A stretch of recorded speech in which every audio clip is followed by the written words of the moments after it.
El Señor les bendiga a todos y a todas en este día. Que Dios derrame muchas bendiciones sobre ustedes. Que el Señor los ilumine. Que los bendiga, que les dé sabiduría, inteligencia, conocimiento para poder entender y comprender la enseñanza, la meditación o la reflexión del día de hoy. Y que nosotros podamos también agradar al Señor en todo, obedeciendo su palabra, aprendiendo para poner en práctica lo aprendido. Eso es lo más importante, que nosotros aprendamos doctrina y la pongamos en práctica para agradar a nuestro Dios.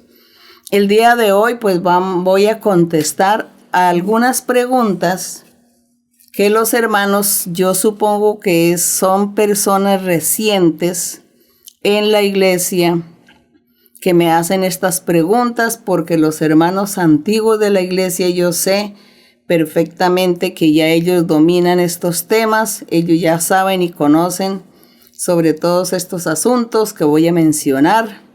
Así que doy respuesta, como dije antes, a las personas que son recientes y me han hecho las preguntas.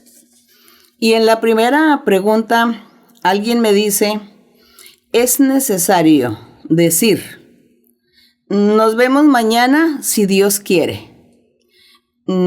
Creo que lo que me preguntan es que si tenemos que estar mencionando a Dios en ese asunto, en ese anhelo o en ese deseo que yo voy a hacer mañana. Entonces, que si yo debo decir o puedo decir, o que es bueno o malo decir si Dios quiere.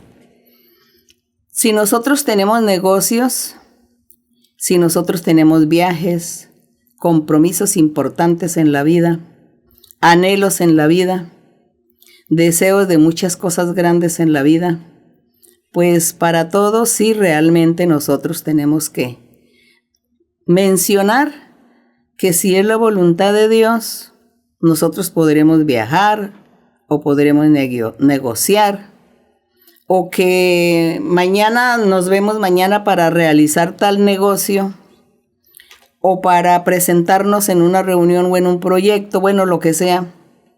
Pues está muy bien, es correcto decir si Dios me lo permite, porque pues uno no sabe lo que le ha de acontecer. Entonces, pues yo pienso que a manera de respeto y a manera de resaltar a nuestro Dios, que la voluntad de Dios está por encima de todo, pues sí, nosotros decimos, si es la voluntad del Señor, o si Dios me lo permite, viajaré a esa ciudad, o si Dios me permite, yo quiero realizar tal negocio, quiero vender la casa o comprar una casa, y luego hacer un negocio, y luego hacer esto o aquello, pues todo esto, si Dios lo permite. Es eso, con reverencia, confiando en Dios, poniendo a Dios en primer lugar. No es que para cualquier cosa que no tiene sentido estemos nombrando a Dios en cosas simples o sencillas. Todo es de acuerdo a la madurez también de la persona, a su forma de entender y de pensar o de comprender las cosas. Otra pregunta. Dice que si se debe orar antes de las comidas. Seguramente estas personas han visto en algunos lugares, algunas familias o grupos o personas que antes de cada comida o antes de tomarse en un café o tomar un jugo, bueno, lo que sea, están orando. Todos están orando antes de. Pues entraríamos como a la exageración. Yo opino que no seamos exagerados. Hagamos nuestra oración cotidiana, nuestra oración diaria, cotidiana. Y en esa oración le damos gracias a Dios por todo lo que nos va a dar en ese día o nos ha dado en ese día. Y que Dios nos guarde y nos proteja del mal, de los peligros, que nos guarde de brujerías, de hechicerías. Entonces, en nuestra oración cotidiana le pedimos al Señor muchas cosas para nuestro diario vivir o nuestra vida cotidiana. Así que me parece a mí que no sería tan necesario estar orando antes de cada comida o antes de tomarse un café o un jugo, porque pues hay mucha gente que trabaja, estudia, viajan, están en muchos lugares, en muchos sitios donde tienen que entrar a comer, y entonces está orando, pues los demás se van a burlar y se van a reír de él. Es mejor que nosotros nos dirijamos delante del Señor de una forma discreta, privada, que es mejor. Así a Dios le agrada que nosotros seamos sabios y prudentes en todo. Otra pregunta. Dice, en nuestra iglesia, supongo es la Iglesia Ministerial de Jesucristo Internacional, porque no me especificaron bien, dice, en nuestra iglesia se hacen vigilias. Bueno, las vigilias, yo me acuerdo que al principio cuando la iglesia inició, nosotros hacíamos vigilia los sábados, orábamos 4 o 6 personas, y después ya aumentó la vigilia, ya llegamos a congregarnos como unas 20, unas 30 personas en las vigilias. Orábamos porque la iglesia no había iniciado y no se hacían los cultos, no había cultos diariamente. Y entonces por eso dedicábamos el día sábado para orar por la noche, para buscar a Dios, buscar los dones espirituales, buscar lo espiritual, en fin. Lo hacíamos. Cuando ya la iglesia creció y comienza la iglesia a tener su crecimiento y comenzaron las reuniones, la congregación todas las noches, entonces se suspendieron las vigilias, porque para eso todas las noches está la puerta abierta de los templos para que la gente vaya a orar, a alabar al Señor. Entonces yo pienso que eso es suficiente y ya no se necesita hacer la vigilia. En los días de alabanza, cuando la gente saca el tiempo para ir a la iglesia, al templo, entonces buscan el Espíritu Santo y buscan los dones. Por eso es que se suspendieron las vigilias. También hay otra pregunta, que si una persona no puede profetizar si no ha recibido el Espíritu Santo. Efectivamente, si no ha recibido el Espíritu Santo, cuya evidencia es hablar en otras lenguas o en otros idiomas o en otros dialectos. Esa es la evidencia, que hable en otras lenguas, en otro idioma. A eso se le llama recibir el bautismo con el Espíritu Santo. Entonces la persona, si no ha recibido el bautismo con el Espíritu Santo, no puede profetizar, porque la profecía se desarrolla, se desata es después de recibir el bautismo con el Espíritu Santo. Esa es la evidencia. Entonces una persona, si ahí usted ve, conoce gente que no habla en lengua, no han recibido el Espíritu Santo, y usted los ve por ahí hablando lenguas y haciendo muchos ademanes y muchos gemidos y muchas cosas sobrenaturales y cosas que no son normales, hay que tener mucho cuidado, porque también pueden presentarse en que espíritus malos, espíritus engañosos vengan a engañar a la persona, y la persona cree que es Dios, que es el Espíritu Santo, y son espíritus malos. Así que en esto hay que ser muy cuidadoso. De acuerdo a las obras de cada persona, asimismo se conoce la persona como es. Decía el Señor Jesucristo que el árbol bueno da frutos buenos y el árbol malo da frutos malos. Que el árbol bueno no puede dar frutos malos, o el árbol malo no puede dar frutos buenos. Dice, por sus frutos los conoceréis.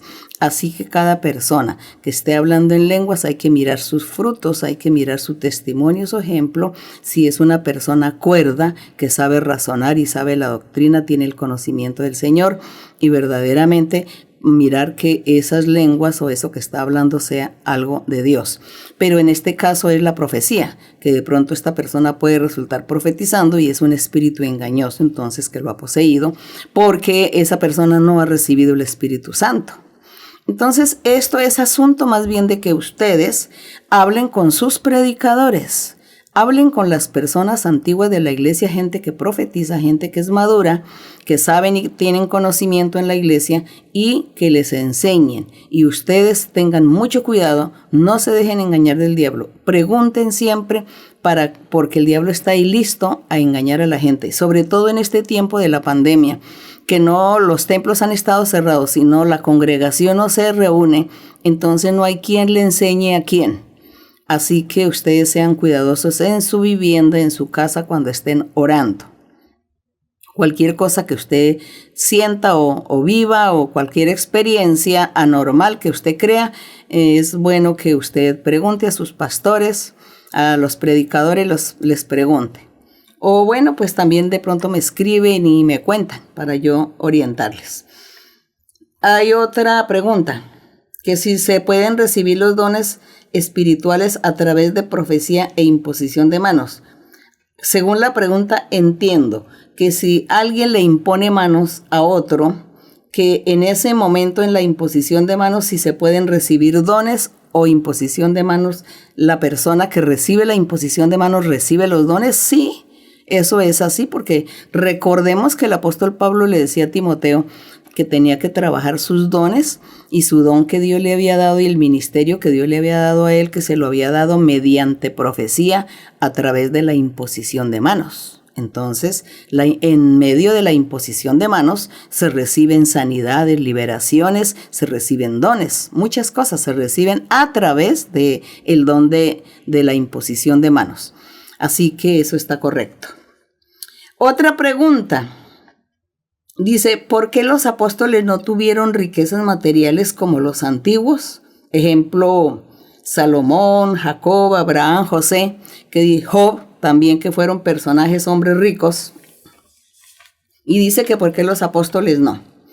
Tengamos en cuenta que en la antigüedad las bendiciones que Dios daba eran materiales. El que tuviera más bendiciones, más riqueza, era la persona que sobresalía y se decía que era importante porque estaba agradando a Dios en todo, como el caso de Abraham. Entonces Dios bendijo a Abraham, Dios lo bendijo y lo enriqueció. Dios bendijo a Job y lo enriqueció y dice que ellos eran hombres de Dios. Dios bendijo a Salomón, al rey Salomón, y lo llenó de riquezas más que a mucha gente. Entonces en ese tiempo todo era físico, todo era material y todo se resaltaba por la abundancia material, por las joyas, por el dinero, por todo lo preciado.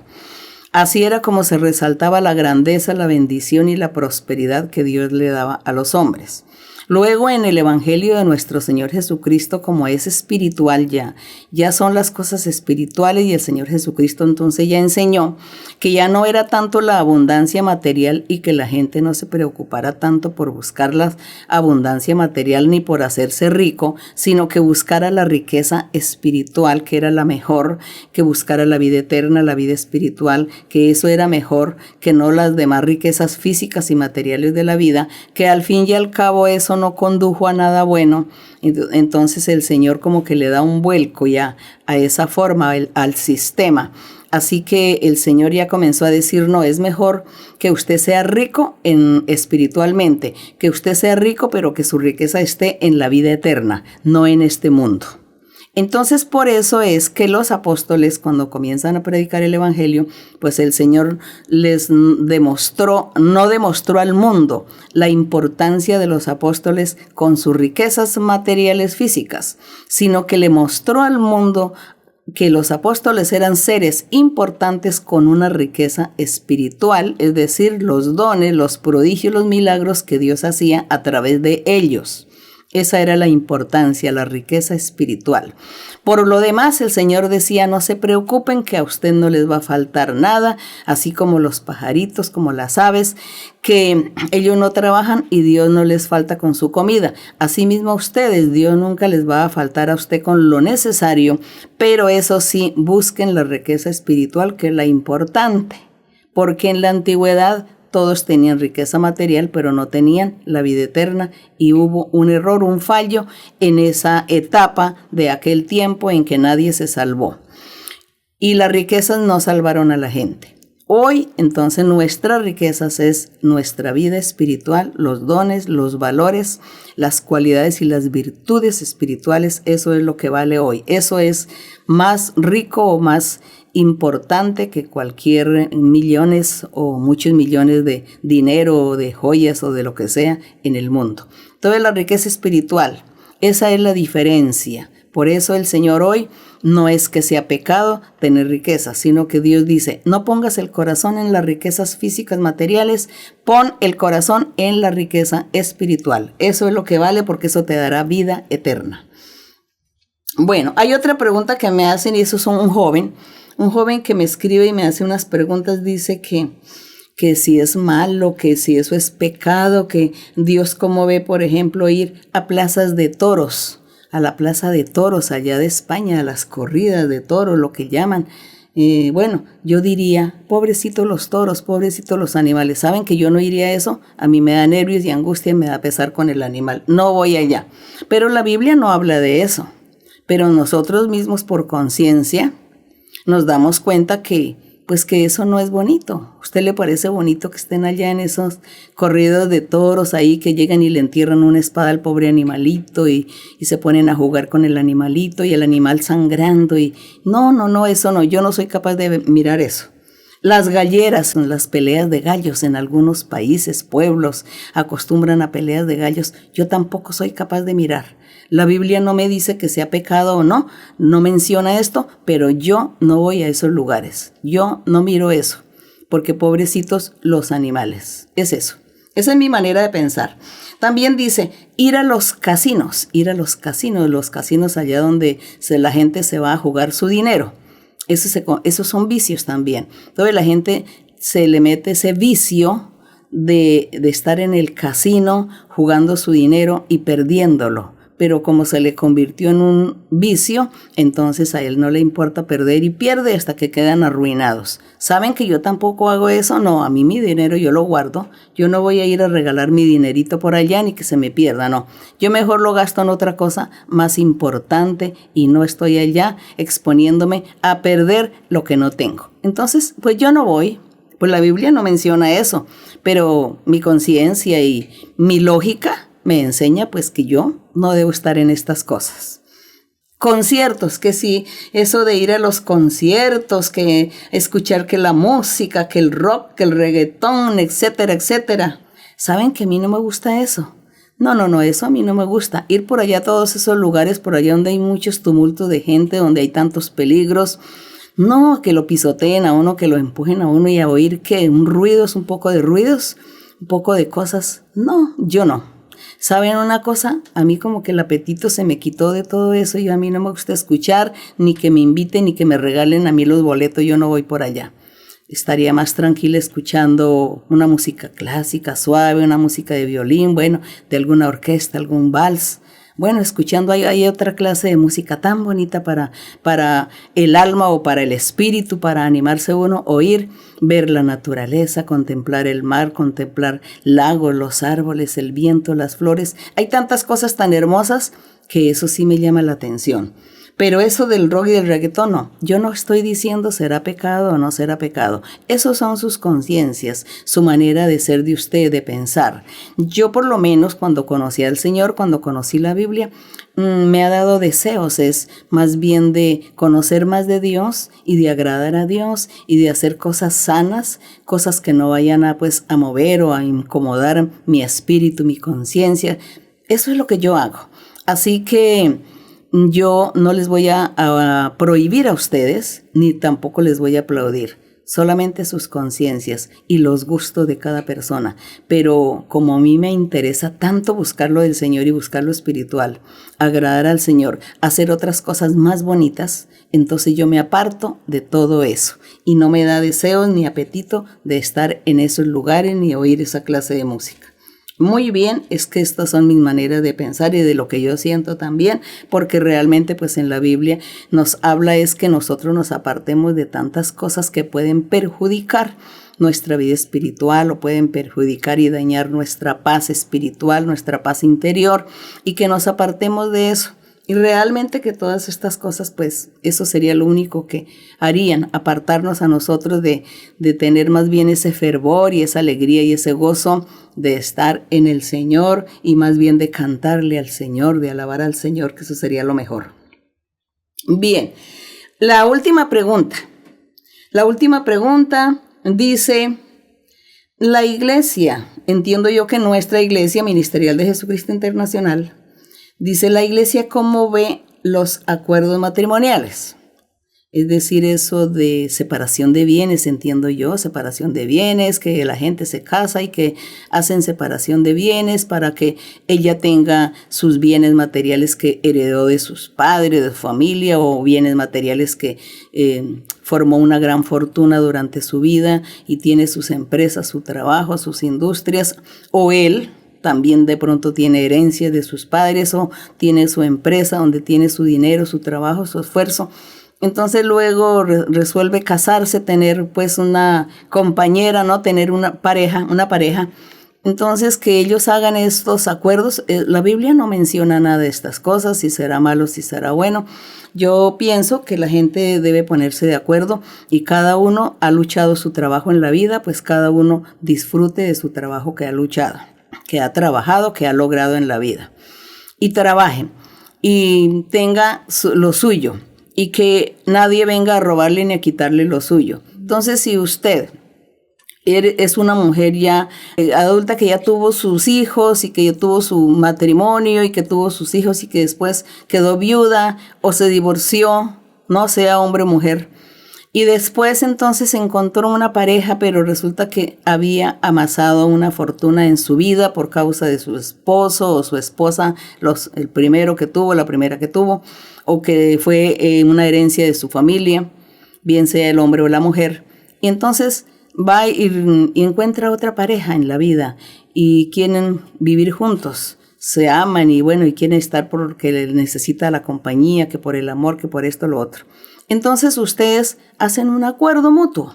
Entonces dice, lo tuyo es tuyo, lo mío es mío. No como las canciones, saben que yo he oído canciones que dice que lo mío es mío y lo tuyo es mío. Dice que no, que tanto lo tuyo como lo mío será mío, y así empiezan las canciones. Bueno, esa es lo que la gente, digamos, inventa en la vida, pero como me preguntan que si esto es pecado y que si la Biblia qué opina, la Biblia no dice nada de estas cosas, más bien son los gobiernos, son las leyes en los distintos países que han inventado, han forjado, quizá levantado todos estos reglamentos para ayudar a la gente, ayudar a hombres y a mujeres que no sean robados, que no sean estafados, que no les vayan a quitar lo suyo. Entonces, pues los gobiernos son los que han inventado todas estas cosas, ¿no? Eso es respetable y eso es de mutuo acuerdo entre esta pareja. Yo generalmente nunca he visto cuando una pareja se casa por primera vez y son jóvenes.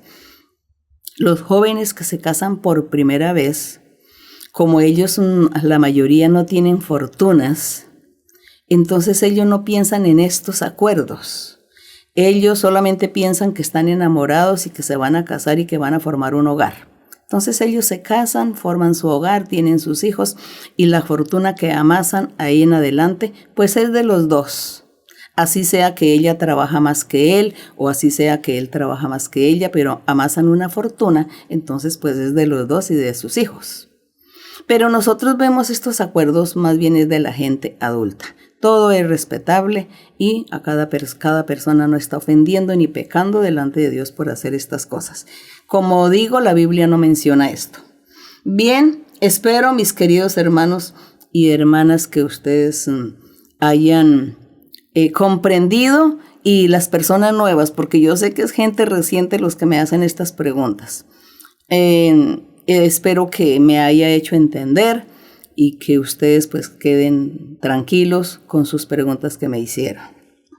Y para agradar ahora al Señor, para alabar a nuestro Dios, vamos a abrir la Biblia en Primera de Timoteo, capítulo 3, Primera de Timoteo, capítulo 3, en el verso 14.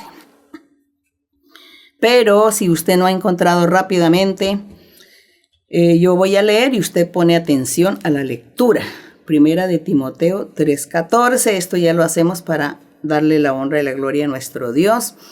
Y dice aquí el apóstol Pablo que le escribe a Timoteo, que él es su discípulo, y Timoteo pues es un joven, un hombre de Dios, y él también estaba presidiendo una congregación o varias congregaciones, y Pablo le enseñaba cómo era que él tenía que enseñarle a la gente y cómo estar predicando y enseñando la doctrina de nuestro Señor Jesucristo, la doctrina del evangelio puro y verdadero del Señor.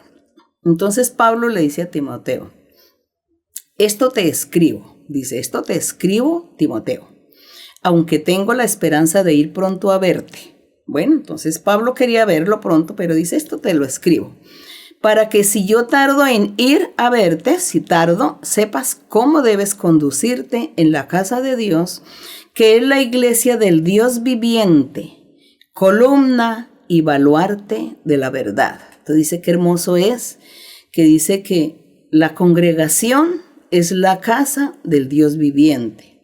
La congregación es la iglesia de Dios. La congregación es la columna, es el baluarte de la verdad de Dios, el camino verdadero que conduce a la vida eterna. Es esa, era esa la palabra, era esa la congregación, la iglesia, lo que el Señor Jesucristo había fundado. Entonces dice, y el apóstol ya aquí en el verso 16 dice, indiscutiblemente, dice, sin discusión alguna, grande es el misterio de la piedad, grande es lo que Dios hizo y fundó desde el principio. Grande es que Dios tuviera ese misterio guardado y escondido desde antes de la fundación del mundo. Así que dice, no es discutible, dice que es indiscutible ese misterio. Que ese es un misterio. Dice que Dios fue manifestado en carne, un misterio grande. Dios manifestado en carne. ¡Qué misterio tan grande! ¿Cómo es posible que Dios se convirtió en un hombre, en un ser humano? Eso es un misterio grande, difícil de entender, difícil de creer y de aceptar. Pero un misterio fue. También dice que es un misterio que Dios fue justificado en el Espíritu.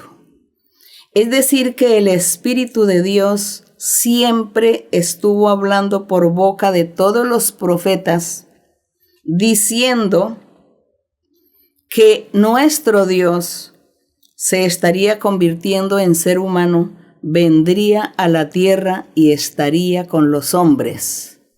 Gran misterio es ese. Y también dice que gran misterio es que Él fue visto de los ángeles.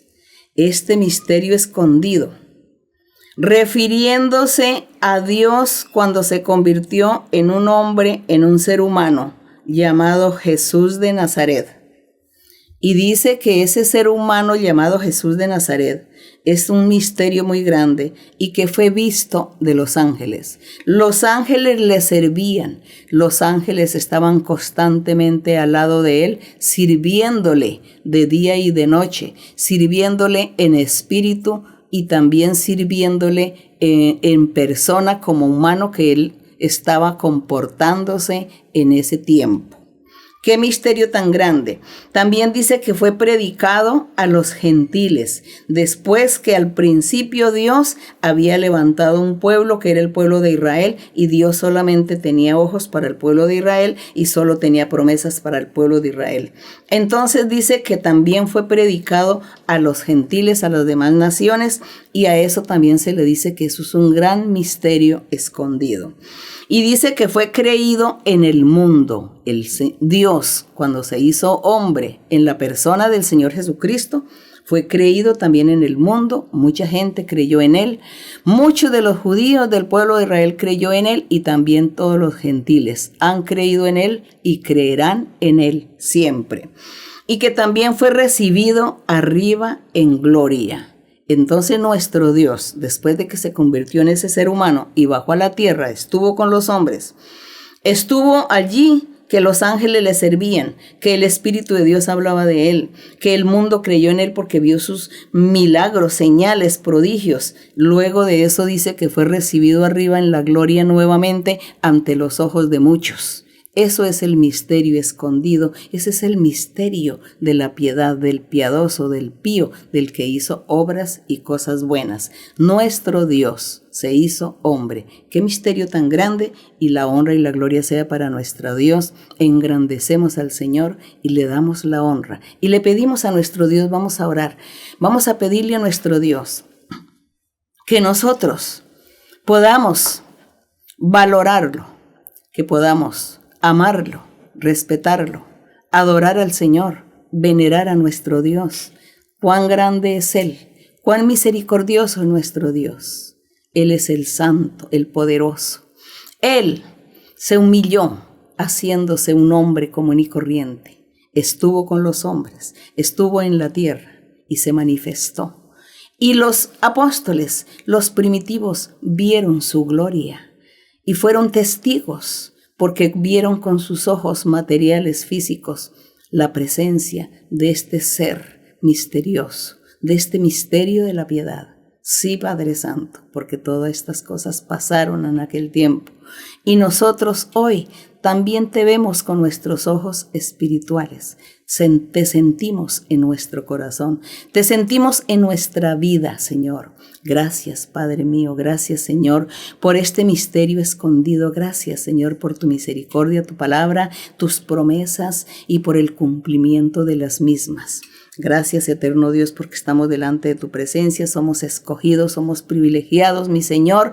Ayúdanos a seguir adelante, danos nuevas fuerzas y ayúdanos a ser firmes y seguros para estar andando en tu camino, en este camino de la perfección. Alabar tu nombre, glorificarte y honrarte porque tú eres digno. Gracias, bendito Dios. Mi Padre, como tú eres amor y como tú eres misericordia, te pido en este momento que extiendas tu mano poderosa, que hagas milagros y señales, Señor, para aquellas personas que están enfermas. Mira, Padre Santo, que han muerto muchos hombres y muchas mujeres conocedores de tu palabra. Han muerto muchas personas de la iglesia. Padre Santo, no sé, mi Señor, esta es tu voluntad, seguramente, esta es tu voluntad, Padre, pero lo que yo no entiendo, mi Señor, ¿por qué, mi Señor, no les diste otra oportunidad de vida? ¿Por qué no les diste la oportunidad para que ellos te sigan y te sirvan con los dones espirituales, mi Señor? Solamente es tu voluntad y es respetable, Padre Santo. Pero te pido, Señor, que tengas misericordia, Señor, también de sus familias que han quedado tristes y desolados por la pérdida de sus seres queridos. Te pido, mi Señor, que tú, Señor, pongas un freno a esta situación, a esta pandemia, Señor, que tú cortes este virus, Señor, y que tú guardes y protejas a tus hijos, a tus hijas y a los que se congregan. Dales una oportunidad de vida, mi Señor, y ayúdales para que ellos, Señor, se arrepientan, cambien y vuelvan al camino y hagan tu voluntad y te obedezcan. Padre mío, en el nombre glorioso de Jesucristo, tu Hijo amado, te lo pido, mi Señor. Ten misericordia, Señor. Escucha la oración de los afligidos, de los enfermos, de los que están tristes, de los que están llorando, de los que tienen su corazón triste y amargado por sus seres queridos que han muerto por esta pandemia que está viviendo el mundo. Padre mío, ten misericordia, Señor. Ten misericordia, eterno Dios. Guíanos, oriéntanos, enséñanos, Señor. Muéstranos, Señor, tu verdad, tu camino y ayúdanos a seguir por él. Ayúdanos a ser firmes y a trabajar en tu viña y a servirte, mi Padre. Ayúdanos, Señor, porque si vivimos en la vida, que la vivamos para servirte. Sí, mi Padre. También, Señor, te pido que tú libertes a aquellos que son esclavos del diablo, de brujería, de hechicerías, de maldiciones. Liberta a cada uno, mi Señor. Extiende tu mano poderosa. Limpia, liberta y bendice, Padre. En el nombre glorioso de Jesucristo te lo pido, mi Señor. Ten misericordia, Señor. Ayúdanos, Padre, en el nombre de Cristo Jesús. Gloria al Padre, gloria al Hijo, gloria al Espíritu Santo, desde ahora y para siempre. Amén, aleluya, gloria a nuestro Dios. Cantarle al Señor el coro 33, que dice, líbrate de la ira que vendrá. De la ira que tenemos en este momento con la pandemia. Tenemos la ira de nuestro Dios. El Señor está enojado y el Señor ha estado castigando a muchos. Por eso vamos a estar cantando este coro que nos hace una invitación al arrepentimiento para seguir a nuestro Dios. Líbrate de la ira que vendrá. Líbrate de la ira que vendrá. Cristo les dice a hombres y mujeres que todo el que creyere la salvación tendrá. Cristo les dice a hombres y mujeres que todo el que creyere la salvación tendrá. Líbrate de la ira que vendrá. Líbrate de la ira que vendrá. Cristo les dice a hombres y mujeres que todo el que creyere la salvación tendrá. Cristo les dice a hombres y mujeres que todo el que creyere la salvación tendrá. Bendito y alabado el Señor. Muchas gracias, hermanos. Esperamos que esta reflexión haya llegado a nuestra vida y que nosotros nos pongamos al día con el Señor. Le pidamos perdón al Señor, reflexionemos, nos corrijamos y que sirvamos a nuestro Dios con alegría para que nuestro Dios nos bendiga también y escuche nuestros lamentos, nuestras oraciones, y el Señor quite nuestras tristezas y seque nuestras lágrimas también. Que mi Dios los bendiga, los amo con todo mi corazón. Hasta pronto.